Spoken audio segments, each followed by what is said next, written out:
Bonjour à tous. Aujourd'hui, j'accueille un invité qui a beaucoup d'expérience dans le domaine du coaching, donc un invité qui va vous transmettre énormément par rapport à ce métier. Si vous vous questionnez par rapport à ce métier, est-ce que j'ai assez de légitimité pour être coach? Comment devenir coach? Et qu'est-ce que je fais une fois que je deviens coach? Comment je fais pour me faire connaître?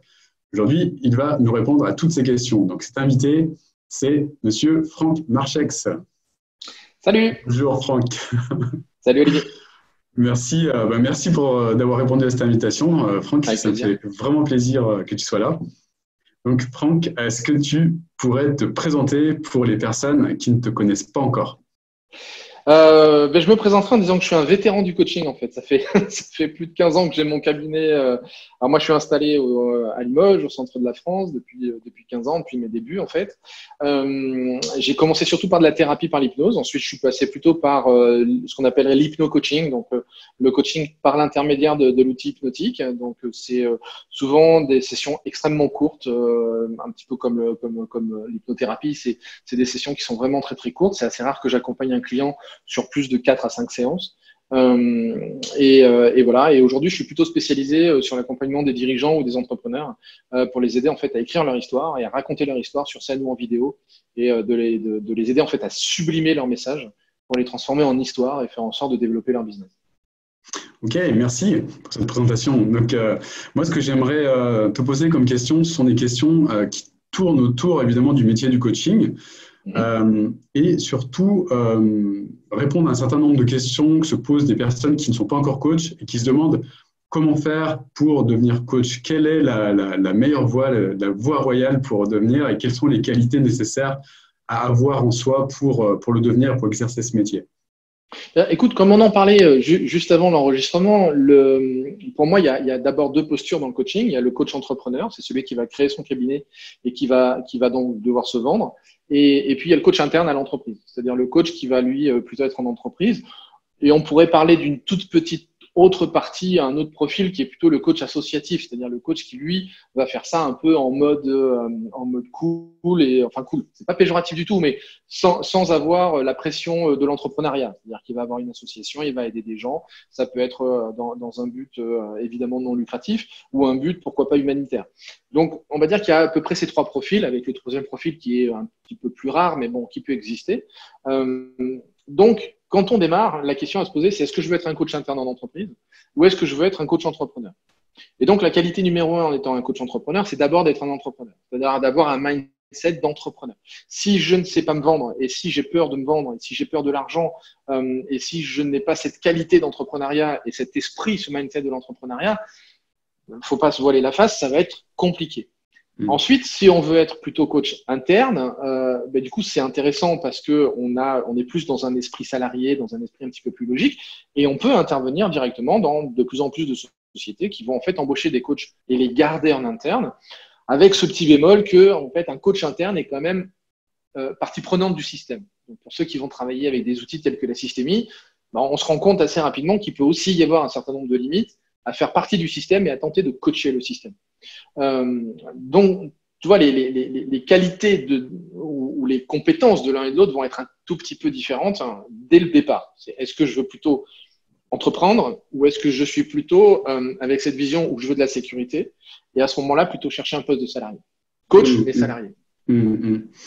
très clair, très très clair. Une fois qu'on a choisi en fait, est-ce que entre la fibre, enfin, est-ce que j'ai la fibre entrepreneuriale ou est-ce que je veux plus de sécurité en étant salarié? Qu'est-ce qu'on fait? Qu'est-ce qui se passe à ce moment-là? Ce qui se passe, c'est que il faut se lancer. C'est-à-dire qu'une fois que tu as une fois que tu as fait ton choix, évidemment, là maintenant, il faut passer à l'action et il faut vendre. Et ça, c'est une des choses euh, qu'on oublie de dire à un coach débutant, c'est que à un moment, nous sommes dans un métier. Ça veut dire que lorsque l'on pratique avec un client, nous vendons une prestation. Nous vendons ça peut être du temps, ça peut être du contenu. Bon, ça va dépendre un petit peu de son organisation, mais c'est une vente. C'est-à-dire qu'il y a un contrat, ça veut dire qu'il va y avoir un vendeur et un acheteur. Et si ça déjà, quelque part, je suis pas à l'aise avec ce concept, ça va être évidemment compliqué d'élaborer en fait une entreprise et de faire prospérer une entreprise. D'accord? Donc, la première voie, c'est de commencer à vendre. Et si déjà ça vient pas, et si déjà j'ai pas de résultats ou je n'arrive pas à avoir de résultats, enfin que j'ai pas mes premiers clients rapidement, quelque part je dois me poser une question sur ma capacité à me vendre. Donc c'est la première chose. Première question à se poser, c'est celle-là. Ouais, d'accord. Donc la première chose à se poser avant même de savoir si on va coacher, c'est de se demander en fait, est-ce que je peux vendre? Est-ce que je suis fait pour vendre mes prestations? C'est ça. Et alors, c'est très tendance, c'est très à la mode. On parle beaucoup du syndrome de l'imposteur, on parle beaucoup de choses comme ça. Évidemment, ça existe. Évidemment, il faut entre guillemets jongler avec ça. Il faut dépasser cette problématique de est-ce que je suis crédible? Est-ce que je suis au bon endroit? Est-ce que j'ai raison de faire ça, etc. À un moment, pendant tout un temps, là, il y a quelques années, j'accompagnais beaucoup de coachs en démarrage d'activité. Aujourd'hui, c'est quelque chose que je fais quasiment plus du tout. Mais quand je les aidais sur ces démarrages d'activité, je me rendais compte qu'ils étaient quasiment tous bloqués par ouais, mais est-ce que je suis vraiment crédible? Est-ce que j'ai vraiment la légitimité, cette fameuse légitimité d'aider quelqu'un d'autre? Oui, tu l'as. D'abord, premièrement, parce que j'espère t'es formé. Donc, ça veut dire que tu as fait une formation, donc ça veut dire que tu as suivi un certain nombre de processus et donc que tu as appris à amener une personne d'un point A à un point B et que ton rôle de coach n'est pas qu'il atteigne le point B, mais c'est de l'aider à atteindre le point B. Ça veut dire que ton client doit atteindre le point B, donc tu dois lui tenir la main pour qu'il atteigne le point B. Ton business n'est pas qu'il atteigne le point B. Et ça, souvent, c'est une erreur de coach. C'est de dire, j'ai la responsabilité qu'il atteigne le point B. Et là, il y a une erreur, je dirais presque rhétorique ou sémantique, c'est que le coach n'a pas une obligation de résultat, il a une obligation de moyens. Donc, je dois tout donner pour que mon client y arrive. Mais s'il n'y arrive pas, alors souvent c'est choquant, mais tant mieux. C'est ce que j'essaye d'expliquer souvent aux jeunes coachs, c'est de dire que ton client y arrive ou y arrive pas, tant mieux, parce que de toute façon, ton rôle, c'est de le coacher sur il y est arrivé ou il n'y est pas arrivé. Il y est arrivé. Ok, je vais te coacher. Qu'est-ce qui a fait que tu as réussi? Qu'est-ce qui a fait que tu y es arrivé? Quelles sont les ressources que tu as mises en place pour y arriver pour que prochainement, tu puisses réutiliser ces ressources? Ok. T'as pas réussi? Super. Qu'est-ce qui fait que tu n'as pas réussi? Qu'est-ce qui fait que tu étais à tel delta de l'objectif que tu avais initialement prévu? Que le centre de la cible, c'est 10 et que tu es arrivé à 2. Qu'est-ce qui fait que tu n'es pas à 10 et que tu es à 2? Et on va coacher la personne sur sa réalisation et sur l'atteinte de son résultat et de son objectif. Donc, notre rôle de coach n'est pas de se gausser de « Ouais, mon client a atteint l'objectif ». Parce que je vais être un peu mal poli, un peu trivial, mais on s'en branle. C'est pas du tout notre problème. Notre problème, c'est que le client, il a un objectif, nous devons tout donner pour qu'il l'atteigne. S'il l'atteint, tant mieux. S'il l'atteint pas, tant mieux. Et ça, il y a plein de coachs qui comprennent pas ça. Alors que pour moi, c'est un prérequis. Tu dois comprendre que ton rôle, c'est de l'aider et de l'accompagner à. Il ne doit pas l'atteindre. Et c'est pour ça que je suis quand même souvent en désaccord avec des processus très marketing aujourd'hui, et notamment marketing Internet, où on est dans des promesses. Parce qu'un coach qui fait un coach qui fait une promesse, c'est plus un coach, c'est un consultant. Parce qu'un consultant, il est là pour te donner une direction, pour te donner un processus. C'est ça, point B, c'est ça, point B. Tu m'entends? Tu m'entends? Ouais, on a été coupé. Excuse-moi, je suis sur mon téléphone et j'ai reçu un appel. Alors, attends, bouge pas. Non, c'est bon, je le refuserai. Si ça recoupe, c'est autant pour moi. Toi, j'ai pas enlevé le mode d'avion. C'est ma faute. C'est la magie du direct. C'est la magie du direct, c'est exactement ça. Donc, comme je te disais, tu vois, le coach transforme en consultant quand il fait une promesse. Absolument. Mais là, on est dans un processus marketing, c'est-à-dire qu'on cherche à avoir des clients, de plus en plus de clients, le fameux high ticket, le fameux haut de gamme, en disant voilà, pour faire du haut de gamme, il faut faire des promesses. Tu n'es plus coach, tu es consultant. Mais, petit bémol, c'est que ça n'empêche pas que pendant l'accompagnement, c'est d'ailleurs pour ça que c'est plus du coaching, ça s'appelle un accompagnement, c'est qu'un accompagnement est conçu, on pourrait dire, de 4 choses. Du mentorat, du consulting, de la formation et du coaching. Donc, tu as évidemment une casquette de coaching et un élément de coaching. Mais c'est un parmi les 4. Mentorat, parce qu'en fait, la personne va copier, mimer ce que tu fais et comment on pourrait dire ça, s'imprégner de ce que tu fais. Ça, c'est le mentorat. D'accord?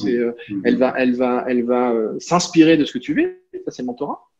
Ensuite, tu vas avoir le consulting. Conseil numéro 1, conseil numéro 2, conseil numéro 3, c'est les étapes. D'accord? Ensuite, la formation. Tu sais pas faire, je vais t'apprendre.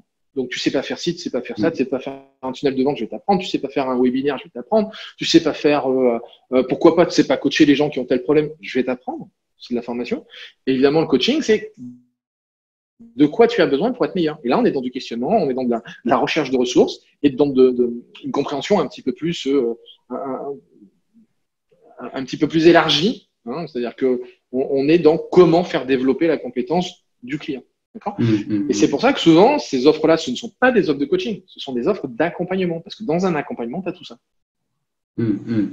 Ok, donc les quatre casquettes importantes au niveau de ce type d'accompagnement. Donc savoir jongler entre ces casquettes et évidemment se former sur la casquette coaching, se former aux outils nécessaires pour apporter de la valeur et faire aider le client à passer d'un point A au point B. C'est ça. Et surtout, peut-être de l'aider à sortir de l'ornière quand il s'y trouve. C'est ça. Yes. Ok. Moi, la question que j'aimerais te poser aussi par rapport à tout ça, c'est que justement, en parlant d'accompagnement, accompagnement de coaching, on a beaucoup d'écoles en fait qui vendent de l'accompagnement, qui vendent de la méthode, qui vendent du coaching. Mais il y a un certain nombre de choses que ces écoles ne disent pas. Est-ce que tu pourrais nous parler de ces choses-là qu'on ne connaît pas forcément quand on sort de l'école et qu'on se dit tiens, maintenant, il va falloir, je vais commencer à coacher. Bah écoute, la chose numéro un qu'on ne dit pas à un jeune coach, c'est que c'est un produit. Lui, c'est un produit. Qu'est-ce que j'entends par là? Ça veut dire qu'un coach qui va réussir, c'est souvent un coach qui va comprendre que c'est d'abord son identité qui va vendre. Ça, ce sont les meilleurs coachs, ou du moins ceux qui ont, et d'une, les meilleurs résultats, et de deux, souvent la capacité à avoir les tarifs les plus intéressants.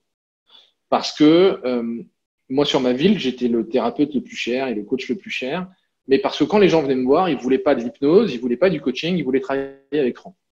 Donc, j'avais créé un branding, j'avais créé une image, et qu'aujourd'hui, quand les gens veulent travailler avec moi, c'est pas parce que j'ai ces techniques-là, parce qu'en fait, ils s'en foutent. Ce qu'ils veulent, c'est dire ah ben ouais, mais un tel a bossé avec toi, il m'a conseillé de venir avec toi, ou un tel a entendu parler de toi, parce que des fois, je suis même conseillé par des gens qui n'ont jamais bossé avec moi. Dire voilà, il faut que tu ailles bosser avec Franck parce que ça va avancer. T'as tel problème, tiens, en ce moment, ça s'est produit pas plus tard que, on est quoi? On est jeudi aujourd'hui, donc c'était mardi, j'ai reçu un appel. Tiens, j'ai vu une vidéo d'un témoignage et je connais parfaitement la personne qui a fait ce témoignage. En voyant ce témoignage, je veux travailler avec toi. Je te connaissais pas d'avant, je vois ce témoignage-là, immédiatement, et c'est ce qui s'est produit, parce que personne, je reçois un message sur Facebook disant je viens de voir le témoignage que tu as diffusé. C'est bluffant, il faut qu'on se parle parce que j'ai tel besoin. Et évidemment, ça correspondait au même besoin que le témoignage qui était diffusé, hein, puisque c'était le fait de préparer des webinaires et préparer des conférences, donc d'être meilleur sur l'art oratoire et sur la rhétorique. Les gens, ils veulent venir, ils s'en foutent en fait de comment je le fais. C'est plus une excuse de vouloir me parler, à dire mais c'est quoi vos processus, comment vous faites. En fait, c'est une excuse pour échanger, pour discuter et pour valider en fait que ça match et que la personne se sent vraiment en confiance. C'est une excuse, c'est un prétexte à l'appel. Tout ce que les gens veulent, c'est vérifier que ça matche avec toi. Et souvent, la question, ça va être ouais, mais c'est quoi vos techniques et comment vous faites pour y arriver et combien de fois on va se voir. C'est un prétexte à vérifier que ça matche avec toi. Et si ça, toi, en tant que coach, tu n'entends pas ça en disant, en fait, c'est mon identité que je vends et donc c'est ça avant tout que je dois mettre sur la table, bah, tu vas forcément passer à côté d'un gros développement de ton entreprise parce que tu vas devoir mettre tes tarifs au niveau des autres. C'est-à-dire que aujourd'hui, tu as un tarif général du coaching, bah, tu vas devoir le mettre à ce prix-là parce qu'en fait, les gens veulent du coaching. Par contre, quand ils te veulent toi, il n'y a plus de référentiel. Donc, tu peux, entre guillemets, quasiment mettre n'importe quel tarif. C'est pour ça qu'aujourd'hui, on voit certains prix s'envoler avec certains praticiens, français ou américains. Mais on voit des prix s'envoler. Tony Robbins, c'est 1 million à l'année pour être coaché par Tony Robbins et il a 2 ans d'attente. Il n'y a pas de référentiel pour un Tony Robbins, puisqu'il n'y a pas d'autre Tony Robbins. Donc, il mettrait 1 million, il mettrait 2 millions, il mettrait n'importe quel prix. En fait, ça n'a aucune espèce d'importance. Il met le prix que les clients sont prêts à mettre pour aller le voir. C'est ça qu'on ne dit pas dans une école de coaching. Dans une école de coaching, l'école de coaching forme au coaching. Donc, qu'est-ce qu'elle dit à son stagiaire? Tu vends du coaching. Et elle se trompe. Tu vends pas du coaching. Tu vends qui tu es toi et ta façon à toi d'accompagner quelqu'un pour qu'il obtienne des résultats. Donc, tu es d'abord le premier. Tu es le premier produit. Ça, c'est la première chose qu'ils disent pas. Deuxième chose qu'ils disent pas, c'est que c'est un métier difficile, que justement, si on ne sait pas trouver des clients, si on ne sait pas parler de son business, si on ne sait pas parler de son activité, si on n'a pas réussi à se nicher suffisamment correctement, ça va être un métier qui va être difficile à développer parce qu'on est dans une masse et qu'aujourd'hui, moi, c'est ce que j'appelle le syndrome de Star Wars. C'est-à-dire c'est la guerre des clones, quoi. Tout le monde sort et tout le monde est coach. Et qu'aujourd'hui, si tu n'as pas cette capacité à faire une différenciation, c'est-à-dire être vraiment sur un marché en disant, tiens, toi, Olivier, tu fais ça et tu es spécialisé là-dedans, donc c'est avec toi que j'ai envie d'aller travailler. Tiens, toi, Franck, tu fais ça, donc c'est avec toi que j'ai envie d'aller travailler. Donc, cette fameuse différenciation, si tu n'arrives pas à la faire, tu vas être sur le marché des clones. Et qu'aujourd'hui, il suffit de voir Star Wars pour voir que quand il y a un clone qui meurt, on ne sait pas qui c'est, quoi. Voilà. Hop, au revoir, merci, à bientôt. C'est la même chose avec le coaching. Avec le coaching, si tu n'es pas différent, si tu n'as pas cette différenciation, tu as quand même assez peu de chances de développer une activité qui soit pérenne et surtout qui soit prospère. Sans avoir des promesses à millions, j'en vois un peu, à mon sens, un peu trop d'ailleurs à mon goût. J'ai pas connu beaucoup de coachs depuis 15 ans que je fais ce métier. J'ai pas connu beaucoup de coachs qui font des millions réellement, c'est-à-dire seuls, et ça leur tombe dans la poche, etc. Ils peuvent être dans des entreprises qui font des millions. C'est rarement eux qui touchent réellement des millions. Donc là, il faut remettre un peu l'église au milieu du village. C'est un métier qui est exigeant, c'est-à-dire qu'énergétiquement, en termes d'investissement émotionnel, c'est un métier qui est exigeant. C'est assez rarement dit dans des écoles de coaching. On a un peu tendance à survendre le truc en disant, voilà, vous allez aider des gens à aller mieux et vous avez tellement de super outils grâce à ma formation ailleurs que vous tapez les doigts, vous claquez les doigts en 10 séances, la personne, elle obtient ce qu'elle veut. Alors que on est dans du changement humain, donc avec des processus émotionnels souvent très compliqués, et que le coaching et la thérapie, quelquefois, peuvent s'interchoquer, et qu'on apprend rarement à un coach à réellement faire cette différence, à identifier suffisamment en amont cette différence. Donc, tu vois, il y a un certain nombre de choses qu'on ne dit pas aux jeunes coachs. Tu vois, et c'est d'ailleurs pour ça qu'il y a beaucoup d'abandon, ou qu'il y a beaucoup d'échecs dans la création d'une entreprise prospère de coaching. Yes, tu parlais tout à l'heure du branding, de l'image, etc. Est-ce que ce sont des choses qui peuvent être travaillées selon toi? Est-ce que c'est des choses que les personnes ont de façon naturelle et est-ce que c'est ça qui fait la différence entre un coach prospère au niveau, qui développe son branding, qui sait comment l'utiliser et un autre?